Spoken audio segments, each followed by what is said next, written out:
Bonjour chers clients, bonjour chers amis, bonjour chers Givretins. Bienvenue au salon de Grégoire, épicerie fine restaurant. J'ai la chance d'accueillir Stéphane qui justement fait les caramels de Buxy, enfin la folie des papis, si tu as Buxy. Voilà Stéphane, merci d'être là. Et je voulais savoir, est-ce que tu peux nous expliquer ton histoire et pourquoi les caramels, enfin voilà, l'historique du caramel. Avec grand plaisir Grégoire, merci beaucoup pour l'invitation. Donc le caramel que nous fabriquons à Buxy avec ma femme, l'histoire est d'abord celle de ma femme. Elle a voulu, elle, se lancer dans cette histoire de fabrication de caramel parce qu'on a toujours dit qu'elle était pertinente, performante et qu'elle faisait un caramel de qualité. D'accord. Et aujourd'hui, donc, nous fabriquons 7 saveurs de caramel, enfin 8 pour être très précis, avec le caramel au beurre salé classique. Donc on a le caramel au beurre salé nature. Quand on dit nature, c'est qu'on n'a rien rajouté. Et on précise pâte à tartiner parce qu'il est onctueux, il peut se mélanger facilement avec du yaourt, du fromage blanc. On peut le tartiner sur une tarte aux pommes, on peut aussi l'ajouter à des gâteaux, à des verrines en dessert. Et donc nous avons 8 saveurs, caramel beurre salé nature, caramel beurre salé au chocolat au lait, au chocolat noir, au poivre de Timut, au pain d'épices, à la bergamote, au citron, au café. Et chaque saveur peut trouver sa place dans la cuisine, dans des recettes quelconques. Et en fin d'année, ça permet également aussi d'avoir plusieurs lots, de mélanger les différents parfums, de les offrir, de les déguster bien sûr.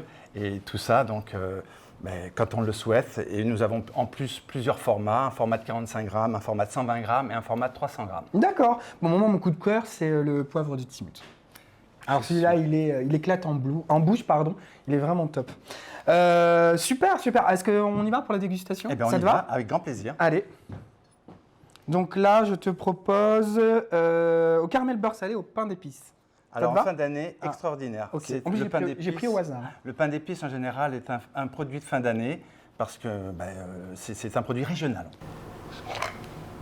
Donc on va procéder à la dégustation. Tiens, je t'en prie. Hop. Je te remercie. Merci.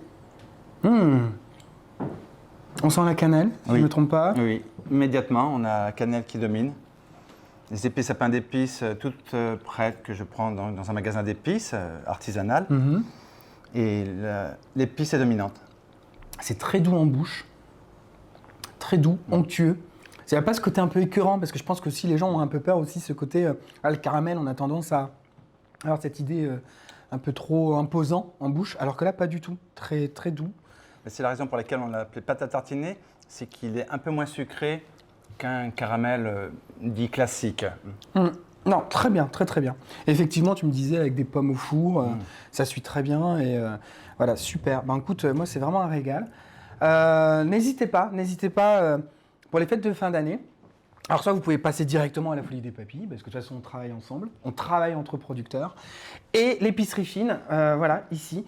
Sachez que vous pouvez faire des plateaux cadeaux en fonction de votre budget. Voilà, et si vous voulez demander des pots de caramel dans votre plateau cadeau, aucun souci. Le salon de Grégoire réalise un maximum vos rêves et vos besoins. Voilà, merci beaucoup, merci Stéphane. Beaucoup. Merci Grégoire. De rien. Et à bientôt. Et puis de très très bonnes fêtes de fin d'année, portez-vous bien et amusez-vous. Voilà.